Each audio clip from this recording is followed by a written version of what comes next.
What's going down, everybody? Welcome back to another interview right here on Cassius Morris Official. I appreciate everybody for tuning in.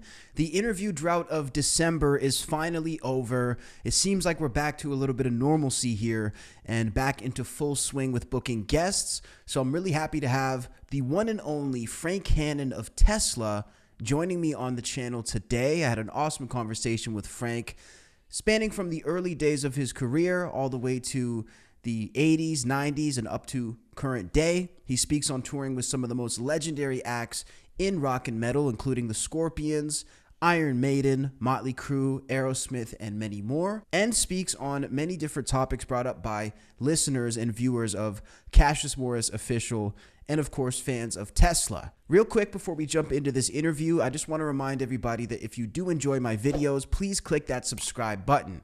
As this video is being produced, I'm almost at 50,000 subscribers, which is a huge milestone for me. I really appreciate everybody's support. Also, make sure to click like on this video. It definitely goes a long way to push the algorithm. Finally, if you enjoy my content, please click the join button down below to become an official channel member right here on Cassius Morris Official.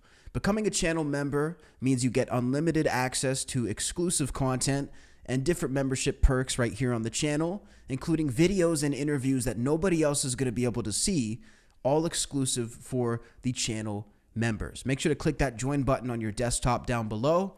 And shout out to all of the latest channel members who've subscribed. It's been a lot of fun. We have a new series called Album of the Week. I've been doing different vlogs and, of course, the exclusive interviews for the members. So I appreciate you guys for all of your support. And without further ado, let's hop into my conversation with Frank Hannon of Tesla.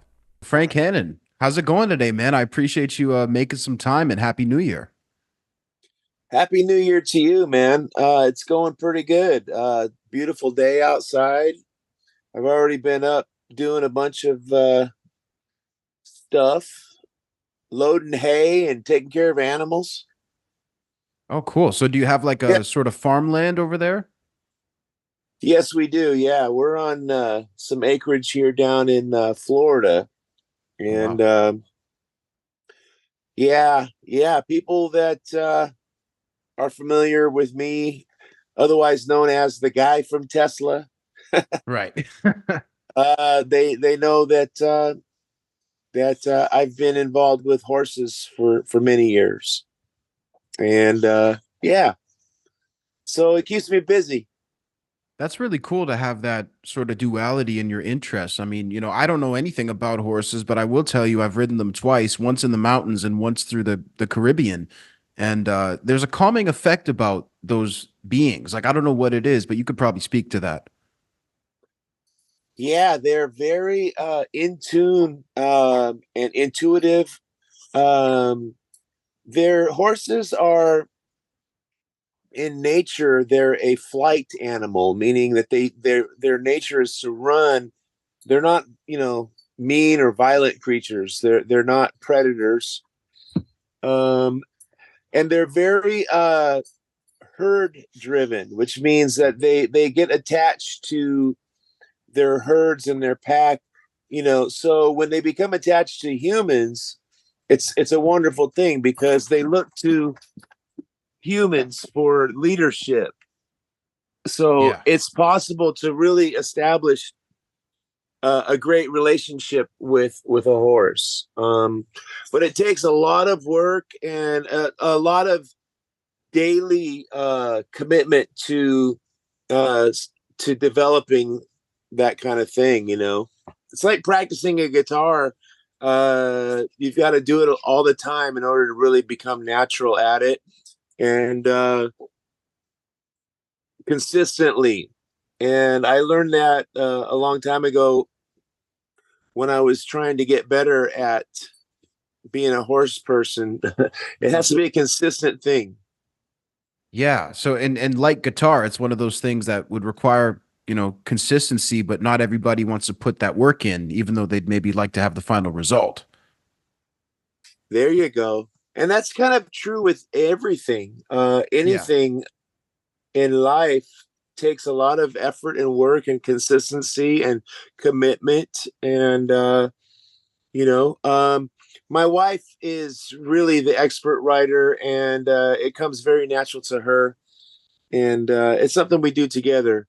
But luckily for me, myself, I discovered guitar at a very early age. You know, in the 70s, 1976, music was so great on the radio, and albums and the artists that were popular then were for guitar was such a great time period. And I was 10 years old, and I got a little turntable from Kmart for my birthday that year. And I'll never forget, I got a Jimi Hendrix album, a Peter Frampton album, a Heart album, and my older siblings, my older cousins had a lot of great albums, and they would loan them to me, and I just became obsessed with music. And when you're young, you become obsessed with something and you get a passion for it. It can change your life and alter your life forever, which luckily for me it did. Yeah, I mean, without a doubt. So Hendrix, Hart, those were sort of the sort of groups. Were there any other, particular players that you really gravitated towards at that time? Yeah, and it's all across the board, Yeah, which I think um,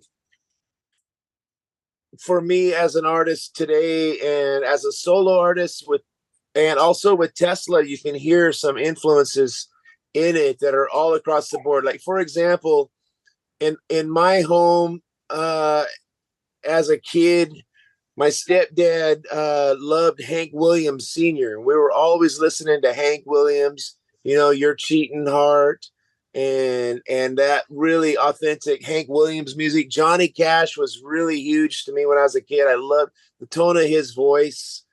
Really moved me. Bob Dylan. And then as I got older, that was when I was 10 years old. And then like as the rock and roll started interjecting in the later 70s, live albums like Aerosmith Live Bootleg mm, and Ted Nugent Double Live Gonzo and you know Jimi Hendrix Live at Monterey Pop. Uh, so a lot of live albums, but not one particular artist, or definitely not one particular style. right. Um, A big spectrum. a lot of different styles of music. And when I release my solo music, my solo albums today or singles or whatever, it's across the board. I always joke around. My favorite quote in the Spinal Tap movie is when they do their Jazz Odyssey and they said, yeah, changing our style is our style. There you go. That's a very Yeah. Spinal Tap line. Yeah. Yeah. And so that's kind of been the fun part. The fun part about music is it's like food, is you can have Chinese food, you can have Italian food, you can have pizza, you can have a T-bone steak if you want. It's everything is okay. Yeah, that's a good point because it seems like a lot of people sort of, and maybe particularly even in the 70s and 80s, they'd want to sort of jump into one genre. It was like metalheads over here, jazz guys over here. But it seems like nowadays that's pretty much eroding because there's so many different things and there's access to it now. Well, that's the thing about modern technology. Yeah, is on your phone is the access to music. Everything is so accessible. In the early 80s or the 70s, in the age of going to the record store and searching for albums, and having a budget of $20 or whatever, you can only buy one or two albums and then go home. And then there's a lot of different factors too, like with the younger generation, with kids, they want to like what their friends like, you Yeah. know what I mean? So the music is shared amongst friends and stuff like that. I feel very lucky that I grew up in a very multicultural neighborhood. Okay. It Yeah. was the ghetto, and there was a lot of I was pretty much a white kid in a very humongous Mexican family. Okay. And in that family, there was a variety, a wide array of different styles of music, everything from funk. My uncle and his family, they really loved like P-funk and stuff like Mm. that. And my stepdad, Gabriel Martinez, he loved Hank Williams and Bob Dylan and Johnny Cash. My mom, she loved Creedence Clearwater and Mm. Santana and Nice. stuff like that. And then, as I became a teenager, it was about the Scorpions and Iron Maiden and Ozzy and Judas Priest and the early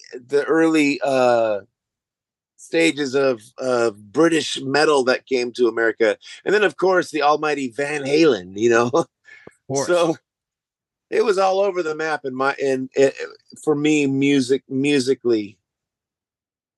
And Absolutely. if you listen to Tesla, you'll have a song like Modern Day Cowboy, which I co-wrote with Tommy and Jeff.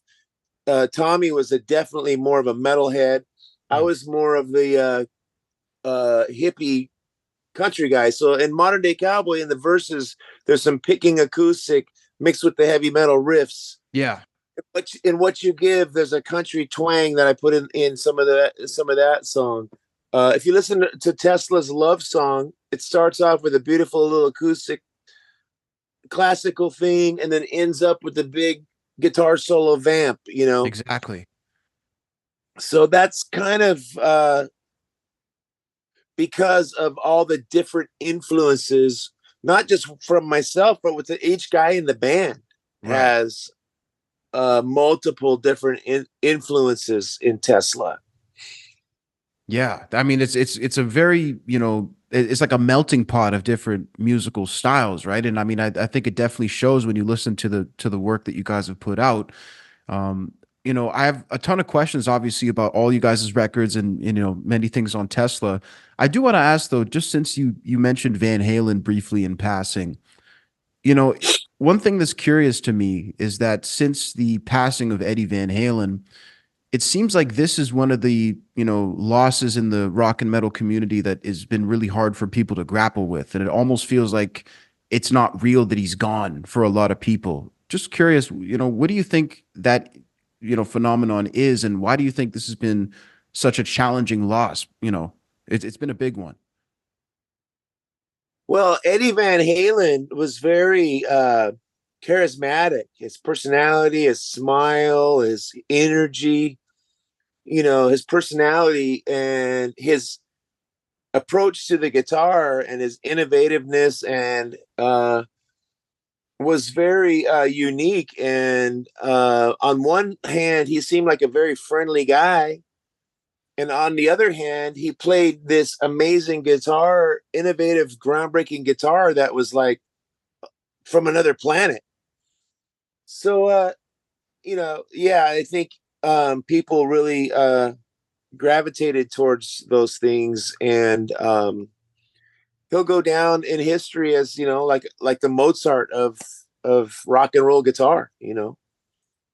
Yeah. And the same with Jimi Hendrix. I mean, Jimi Hendrix was so photogenic and had such a personality and a vibe, that you can walk into Target and see a Jimi Hendrix t-shirt with his face on it and instantly recognize, oh, there's Jimmy. You know what I mean? Yeah. And Eddie had a lot of that charisma and that same sort of vibe as well. He was like an enigma in the modern day. Yeah, yeah. That's fascinating to me. I mean, is it possible to overstate his influence on the guitar, or is that not a possibility? Well, yeah, it's a possibility because I know I've ran into a lot of people who don't like his style of playing. Believe it or not, Right. people that are like blues purists or Mm. people who don't really like the hammer-ons and that kind of playing.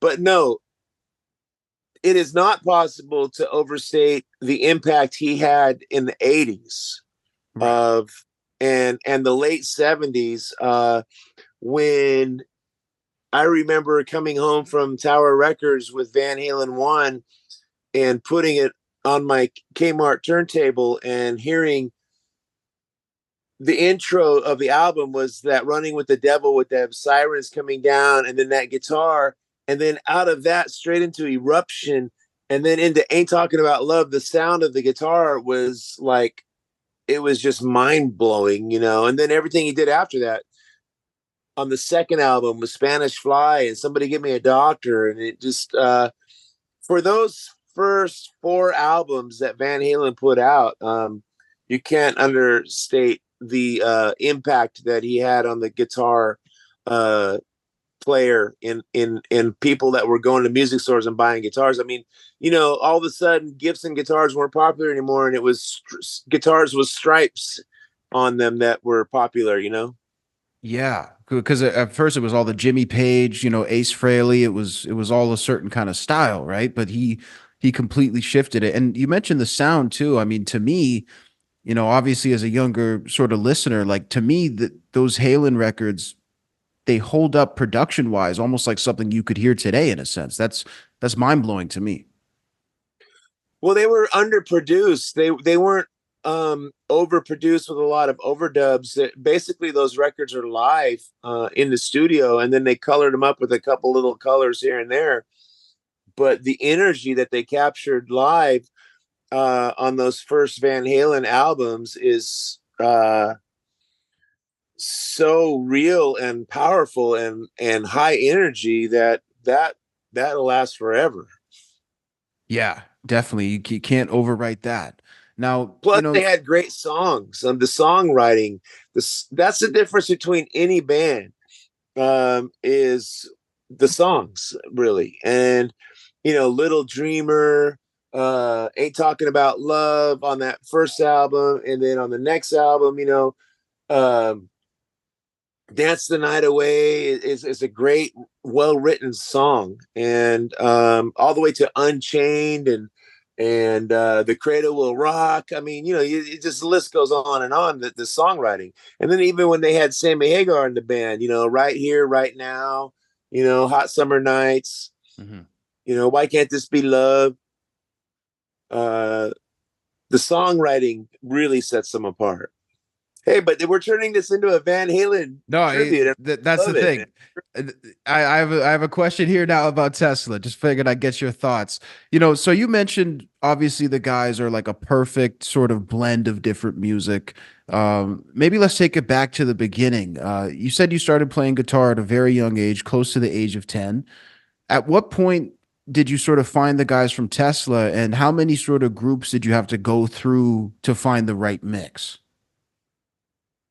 Well, that's a cool question. So going back to 1976, I was 10 years old, and I played guitar basically in my bedroom with my cousin and in my garage and with my cousin and some friends. And then when I was about 12 or 13, I started riding my BMX bike around the neighborhood, and there was a lot of musicians in our neighborhood, South Sacramento. Um, a lot of kids, like you would ride your bike down the street and there'd be a kid playing drums in his garage. Nice. And this one kid I knew played drums, and his brothers were older. And so I started hanging out with them. And next thing I know, I started hanging out with older kids and going to parties I was 13, 14, 15, and there was 18, 19, 20-year olds having parties, and I could hang out with them because I played music. You know what I mean? That's pretty cool, especially at that So age, right? yeah. So I ran into a guy who was Brian Wheat's brother. And Brian Wheat is Tesla's bassist and the co-founding member along with myself. He and I started it. I was 15 and Brian was 18. And when you're that age, that's a big difference, you know, For of sure. what's going on in your life.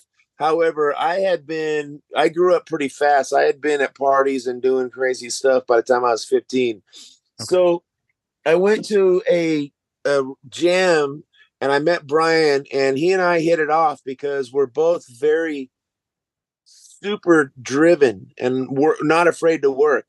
Yeah. When I met Brian, I was 15 years old and I had built my own speaker cabinet because I couldn't afford one. So I built one with a saw and I made a 412 speaker cabinet. I had my own Marshall head that I had saved up for. I had already worked really hard and had my equipment, right? So At when I met 15. Brian, I was blown away by that. Here's this kid who's got all of his equipment together who can really play good. And so he fired his other guitar players that he had. He had two or three of them, and he got me in his band. Nice. See, now I had been playing at parties, but Brian had been playing at bigger parties than these. He had played at the theater. There was a theater in town that Brian had played at. So for me to join his band was kind of like a step up, you know. For sure. But then he and I started it all over again, and we searched for local musicians around town. We went through a lot of different players, but he and I had the drive and the vision of what we wanted to do. Yeah. So we were wanting to play a lot of rock like AC/DC, Scorpions, and we were huge fans of a band called Y&T. Okay. Yeah. Are you familiar with them? I don't know much of their music, but I've definitely heard of them. They're from San Francisco area. They're like local heroes of ours. Okay. That makes sense. So we had a band named after a Y&T song. It was called Earthshaker. Okay. And Earthshaker was a rocking band. And then Brian, being the driven guy that he is, and me being driven and playing guitar as a little kid, Brian and I paired up and became a team. And then Brian got a hold of a guy who became our manager. And when I say manager, I'm talking about a burly biker dude. Okay. There you go. So an old school type of manager. Yeah. And the burly biker dude and Brian took the tapes that I recorded in the garage to a nightclub and played it for the owner of the nightclub, who liked it and offered us to play on a Wednesday night. So we started playing this nightclub on a Wednesday night, and we had put together a band of people that we knew and from locally in the neighborhood. But we decided at that time, though, we couldn't really get any further being a hard rock band. We had to go a little poppy. So we changed our name to City Kid because this is 1982 and Loverboy was really huge at the time. Right. And in order to play these, to climb up the ladder, you had to play these more top 40 songs, they used to call them. And so a lot of Loverboy, a lot of Journey, a lot of poppy kind of music. We did that for a very short time. We didn't like it. And we met Ronnie Montrose, and we had a couple guys quit the band. We had to find other guys until finally we got the lineup that became Tesla on the first album. We changed our name from City Kid to Tesla before we put out that first album. Okay. But basically, it was Brian Wheat and myself who went through a bunch of different singers and guitar players and drummers until it became Tesla as you know it now. And even still, to this day, it's still me and Brian and Jeff. Yeah. And it's 3 out of 5 original guys 40 years later. Which is incredibly rare, right? I mean, you know, to what do you credit that? Because you know, it's definitely something that, you know, like I say, you don't see very much now. I credit it to several things. We have a fan base that really loves us and is loyal. Yeah. After all these years, they still come out and see our shows. We're playing in Las Vegas 5 nights at a residency. They fly in to see us. We still tour and sell tickets because our fans love. The other thing that I'll credit it for is our songs that we wrote seem to touch those loyal fans in a way where they love hearing them still after all this time. Absolutely. I mean, you guys' fan base is, it's the definition of a genuine, like, hard ticket sales, hard album sales fan base, right? And it's directly straight from the source, right? Yeah, yeah. And we have our original lead vocalist, Jeff Keith. The guy Yeah. that sang songs is still singing them today in the band and with us. And we're a group and we're a team. And so Jeff, Keith, Brian Wheat, and myself, the three of us, this is the last and final thing I'll attribute the longevity to, Yeah. is us sticking together, is because we're very appreciative and grateful, and we know what it's like to be starving and to have Mhm. hard times. We broke up in the 90s and it was very difficult. We got back together. None of us want to have to go back to that, those hardships. And we came from the ghetto, man. Mhm. We came from very, very poor beginnings, and That was all so you guys. we value our what we have, and what we've built with our songs. We weren't Absolutely. trust babies. Yeah, yeah, no doubt. Which, I mean, you see a lot of that today as well. Speaking on Jeff Keith, do you remember the first time that you actually met up with him? Yeah, yeah. He was brought down to a gig that we were playing, a top 40 gig at a club, by some friends of ours that had the inside scoop that the other singer we had in the band was getting ready to quit. Mm. And so these girls that we were friends with, they knew the whole local scene, man. They had the scoop on every band in town. And we had another singer who was planning to quit that night.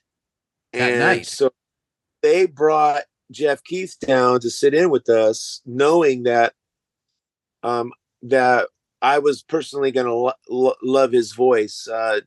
Trisha said to me, "You got to hear, Frankie, you're going to love this kid. You got to let him sing." And so he sat in with us, and the other guys couldn't hear him, but I could, and I loved his voice from the first time I heard it. And he could sing Eddie Money, Sammy Hagar, Loverboy, all that stuff. He could sing it like so effortlessly that we wanted him in the band. And then when we started writing our own songs and really putting those into our set, it was even better when we became an original band. Yeah. And I mean, you speak on how effortlessly he sings. I mean, that's something he's still retained until today. I mean, and you guys all make it look very easy. So, for Jeff, that was something that sort of came naturally. How about for the rest of you guys? Did that sort of come natural to make it look easy, or did that take time as a unit to form? Well, it's a combination of that, as a group, in order to create albums and write songs and work with producers and do a lot of the stuff that we did is not easy at all. It's very difficult to do pre-production and rehearsals and get everybody on the same page to agree on songwriting as a group and to create those things that we created. Individually on the instrument, for me, guitar came naturally and a lot easier than playing baseball, I'll tell you that. There you go. Or basketball. You Right. know, I think I was naturally talented to play my instrument, and write songs. But as a group, it takes a lot of work, and it's very, uh, very tedious and challenging to have a group of five people together, along with managers and producers all putting in their input. Back then, we would spend a year working on songs and making demos and getting critiqued and producing and pre-producing and getting stuff ready before we even went into the studio. Yeah. There's a lot of work involved in that. For sure. Because once you're there, you just want to probably bang it out. You don't want to be, still putting the songs together. Well, no, back then we couldn't afford to do that. I mean, back then Right. studio were really, really expensive, and we would fly to New York and we would live in Manhattan. When we did Psychotic Supper, we lived in Manhattan for like 3 months in apartments, and we were there every day in this studio working. And a lot of preparation has to be done before then. And when we did our first album, we were in upstate New York on this big 100-acre uh thing out in the woods, man, with all these like old houses that we lived in, and there was a barn, and we would spend a month in the barn with Steve Thompson and Mike Barbiero, listening to our songs and having us try changing them and making them better. And it was a lot, man. When I look back on what it took to make those albums and what we did, it's really mind-blowing to me. Well, of course, right? Because I would imagine when you're in it, you're just so focused that you're not, sitting around taking it in, right? You guys are just working, but at this point you can look back on it. Yeah, when I was 18, 19 years old and doing all that stuff, at that time, I had no clue on what the magnitude was that we were doing, making those albums, and how lucky we were to be doing that. We went to Bearsville Studio, which at the time was one of the best studios in the world in upstate New York. And we lived there for 3 months in these old Victorian houses, and there was a cook that would cook food for us, and all this stuff that was happening while we were making this album in this humongous studio where Todd Rundgren had recorded his albums. It was really a very special time, and looking back on it, I'm very grateful that we were able to do that. Yeah, I mean that's it. Not many people can say that they've been able to do that, so it's incredible.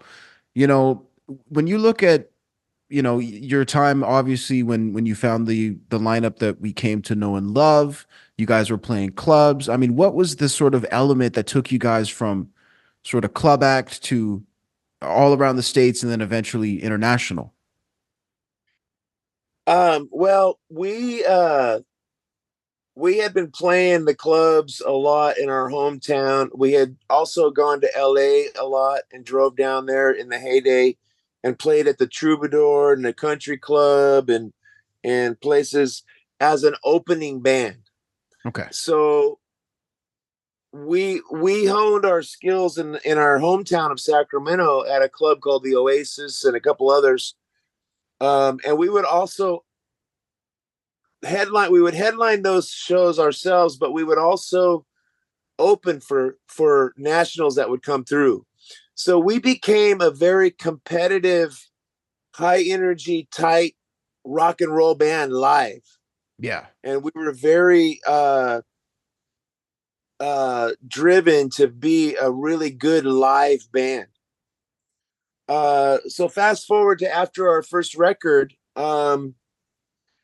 it was about 6 months of waiting before we went on tour, because the manager we had at the time, Cliff Bernstein, a very smart manager, he wanted us to go out and be a support band.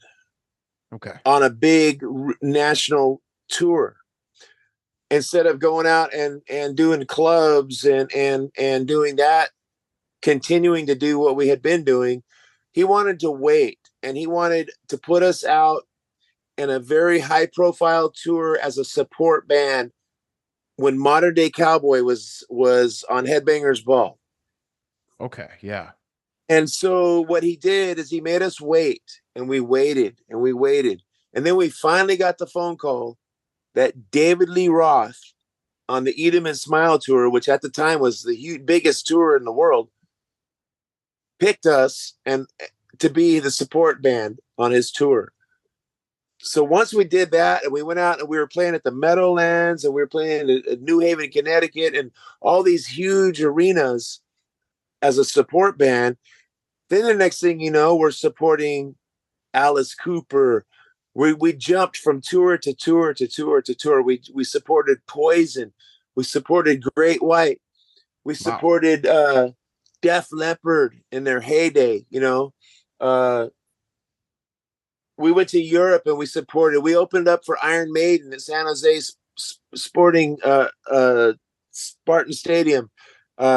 We opened for Night Ranger. We opened. We were the. I always call us America's best opening band. Right. You guys open for everybody. Yeah, and we paid our dues opening for some really great artists. Oh, and I want to talk about the Scorpions. We opened for the Scorpions in Germany. We Wow. opened for everybody. Yeah. And you guys were ready, it sounds like, too, because you had to sort of foster that ferocious live act in clubs beforehand. It's not like they just threw you out on the road. So it sounds like perfect timing. Yes. Yeah. And we proved ourselves to be a really high energy, strong, solid, bring it to the table opening band. And so we would get invited to do a lot of tours as an opening band. And then it progressed from there. So, I mean, when you guys had all these things, coming at you guys, all these tours, all these offers, even though you were, well honed as performers, was it tough to take in, otherwise, like mentally, just as a human being who was a young guy, or was it just, like let me have it type of thing? Again, I didn't even fathom what we were doing at the time. When I look back on it, I'm 57 years old now. I'm talking about looking back to when I was 19, 20, 21 years old and just on this ride, and I'm not even realizing, like I do now, what was happening. We were just going for it, man. And uh oh, the one of the other bands that we opened for was Motley Crüe. Right. And everything just kept happening and happening, and we were opening for Motley Crüe, and they had some time off, so we decided to play some clubs on the days off, and we just happened to decide to record our 5-man acoustic jam album, which became our biggest selling live album at the time, because we had just happened to play an acoustic thing at a radio station 2 weeks prior. Everything just was happening. You know Yeah. what I mean? It was really bizarre. Serendipity, Yeah, but it's it was a lot of definitely. work. And so we went and did that for like 10 years, from 1986 to 1995, 96, when it just we rode that 10-year wave. That's something else. You actually just touched on two of the questions that I have here, actually from your fans. We went out and had Tesla fans send in questions, so maybe we'll speak on both of those things. So the first question here from Chris: any stories that you could share from touring with the Crue and I guess spending time with them with Tesla? With the Crue, Motley Crue. Yeah. Um, well, ironically, Motley Crue at that time, I think, were going through a sober period. So this was maybe a Dr. Feelgood or It was during Dr. okay. Feelgood. Okay. And they were all really friendly and sober and like normal at that time. Wow. And Mick Mars was really super cool guy. And he liked me because he liked the way I played guitar. So he would invite me to go with him guitar hunting in music stores. Wow. And, uh, he would buy things. Like I remember he bought this really gorgeous Telecaster, and I was like, wow. And he said, well, here, let me buy this for you. And he bought me a phase shifter pedal just out of the blue. Oh wow, that's incredible. Yeah, he was a sweetheart, real sweetheart guy. I've never heard a And bad word about him. let's see, what other, Tommy Lee, we went out and jammed at some clubs with him. We would go out to a club and we would take over the local band's instruments. Nice. Yeah. And we would play Led Zeppelin, and Tommy Lee would start playing rock and roll, and then we would play Led Zeppelin songs, at 2 a.m. I'm sure the local musicians got a hell of a kick out of that. Yeah, the local musicians were always really friendly to us when we would show up, and they would let us jump on stage with them. One time I was in Memphis, Tennessee, jamming with a local band, and Jim Dandy from Black Oak, Arkansas was there, and he got up and he and I jammed on some Jimi Hendrix. I think we did Voodoo Child together. Nice. And I didn't realize the magnitude at that time of how cool that was to be on stage with Jim Dandy. Man, that is insane. But again, it's one of those things that hits you maybe as time goes on. Well, yeah, it hit me the next day. I Right. was talking about it with somebody, and they were like, "Oh my God, you were jamming with Jim Dandy from Black Oak, Arkansas." You're And like, I I was like, guess I "Yeah." was. So yeah, I found out the next day how cool that was. That is beyond badass. We had this one here that again, touching on a point you just mentioned from this one from a different Chris with a K. So he says the Tesla 5-man acoustic jam inspired a whole unplugged series. He says obviously Page, Plant, Kiss, Alice in Chains, etc. He says you have to feel pride for that. And on top of that, did it ever bother you at the time that some quote unquote rock fans or critics may have given you backlash for going acoustic? No, it never bothered me about that. I think the only backlash we got maybe would have been from Dee Snider from Twisted Sister. I think he made fun of us for going acoustic or said that we had killed heavy metal or something. I don't know. He's definitely But outspoken. I'm proud of the 5-man acoustic thing. It was a great song. Signs is a great song, and it was fun challenge. We changed our songs to fit that format. You know, we turned Coming at You Live into a Grateful Dead jam.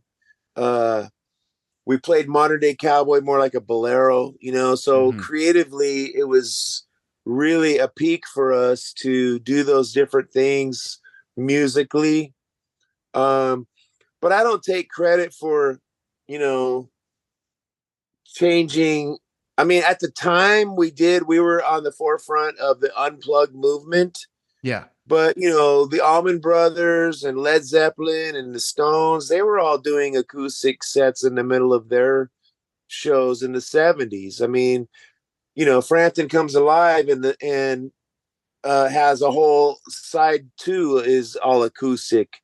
Right. So we were influenced by other artists that played acoustic before us. Okay. But you guys maybe just pushed it to the level that it ended up becoming, right? At that time, we pushed it to a level of MTV starting a whole series called Unplugged. Right. Which I mean, groundbreaking, right? Yeah, yeah. So it did definitely start a wave of unplugged albums, you know, like Eric Clapton came out with one. Heck, even Nirvana did one. Absolutely. Yeah, definitely one of the better ones there. Um, Yeah, you great know, performance. I feel like they showed a different side of artists. It was almost like a some sort of a test in terms of like if you can pass this test, I feel like you're definitely a seasoned artist for the unplugged. Yeah, it definitely put a spin on taking rock songs and challenging them into a different sound. Yeah. And we had fun with that. And we had fun learning some cool covers too. Like we did Lodi by Credence, we did Beatles and the Stones, and we took our own songs and played them in a way that was different, you know. Yeah, absolutely. Just a couple more fan questions here, real quick. We have this one from Gary. He says, "Frank, is it true that Steve Clark had a guitar manufacturer create a guitar for him, and when they sent it out on the road, he didn't like the color of it, and he was going to send it back, but instead he gave it to you? Is there any truth to that story?" Yeah, yeah, there Okay. there is. We were I think we were in England touring opening for Def Leppard, and Steve Clark at that time, this was before Slash and before guys really started appreciating Gibson guitars again in the 80s. Right. But Steve Clark was like, he was the the the torch holder for Gibson. Mm. He played the Les Paul religiously.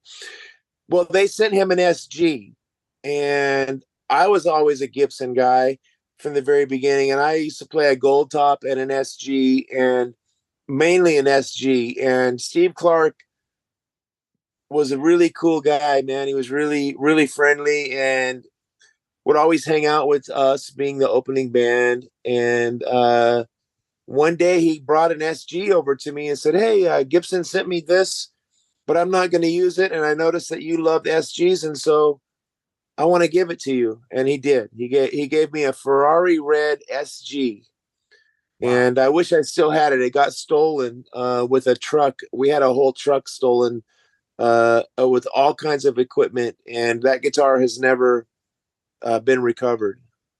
Wow, that's terrible. I mean, I would imagine that maybe somebody could identify it if it was sold, or hopefully. I have searched online for it. I've seen a few Ferrari red SGs pop up, but very rarely. And it's been so long now, I'd have trouble proving Right. it be the one. I mean, this was back in 1988.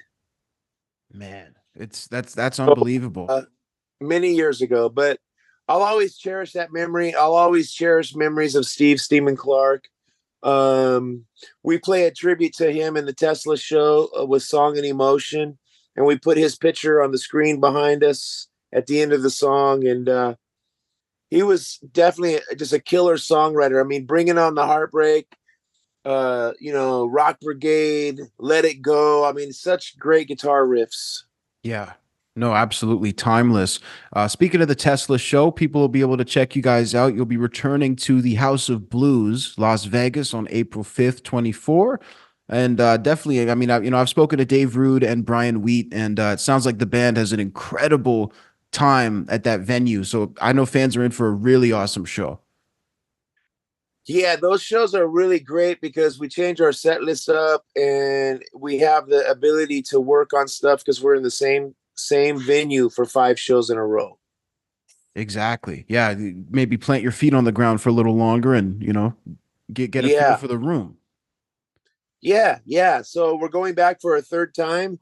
It's really fantastic. And I just saw a list of dates that came through. We're going to be really all over the place, man. We're starting off Yeah. in Florida. We're going to be in Milwaukee. We're going to be in Santa Fe, New Mexico, all in the month of January.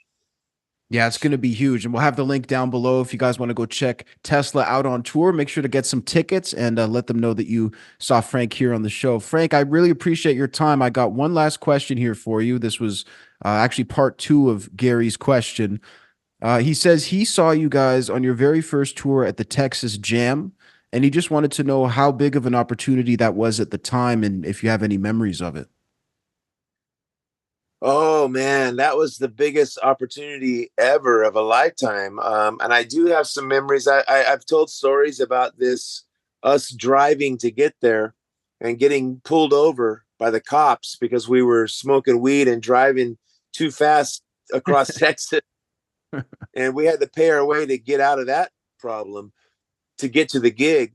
But I've told that story a bunch. But the other stories I will tell about Texas Jam was it was a stadium. I mean, Cotton Bowl. I mean, first time we had ever played in front of 90,000 people. It was insane. There's videos of it. Aerosmith's got a video of them performing at that. But the epicness of it was performing and opening for not only Aerosmith, but Boston with Brad Delp singing and Tom Wow. Scholz on their third stage album. It was so epic. And I Yeah. remember walking into the Coliseum, the outdoor stadium, the day before the festival. It was empty. There was no people there. But Tom Scholz was sound checking his organ and his guitar, Wow. and it was echoing through the whole stadium. And it just sounded so humongous. I mean, imagine this giant organ, cathedral organ, echoing through the Cotton Bowl Stadium. And no people there to absorb the sound. No people there. And Wow. Tom Scholl's just playing it for like an hour. And I stood out there like on the 50-yard line, just listening and just going, wow, I can't believe this. And then Brad Delp, the singer of Boston, who's one of the greatest singers ever. I was such a fan. Yeah. Comes up to me really nice and shakes my hand and says, "Hi, I'm Brad. It's great to meet you." And was like so friendly. That's amazing, That man. that meant the world to me. And it made me realize that you got to be friendly to to people that you meet, because it makes them feel good when you're, when someone's looking up to you, you Yeah. know. So the other thing is we had dinner with Aerosmith the night before. After that sound check, we went to a record company dinner. And here we are, we're sitting in this big convention center with all these Geffen Records bands like Whitesnake and Poison, and Aerosmith was right there. I mean, I couldn't believe it. I'm looking 5 feet away from me, and there's Steven Tyler right there. That's And surreal. Joe Perry. So as a music fan, that was like really cool to meet my heroes and have them be nice. Yeah. Well, that because they always say never meet your heroes. I always say never meet your heroes unless your heroes are rock stars. Because for me, the rockers I've interviewed have been the greatest, most humble people I've ever met. Well, right on, man. I'm glad you've had that experience. I've had a few bad experiences where I've met people and it's been like, oh man, and they've kind of crushed my hopes, of it something. But it's like that with anybody, man. And Yeah. timing is everything, man. I'm sure people have met me at times and thought I was a jerk, maybe because I was in a hurry. Sure. It just depends when People they got to catch realize you. we're all people, and we're all humans, and we all just have the same feelings and the same problems and troubles. And so it's easy to put rock stars on a pedestal, but you know going back to Texas Jam, that was a humongous freaking pedestal. we were Yeah. we were just this young band from Sacramento, California, playing this humongous stadium with the most iconic bands of all time, and it was pretty epic. Wow, that is insane just thinking about it, man. Well, there you go. Gary, hopefully that was a good answer for your question. Tesla's going out on the road. You can catch them all through this month up until April, where they have their return to the House of Blues. Make sure to click the links down below. We'll have everywhere that you could access Tesla and Frank. And Frank, I really appreciate you taking the time today. It's been an awesome conversation. Thank you, Cassius. Am I saying it right, Cassius? Yes, you are. Finally, somebody says it right. Holy smokes.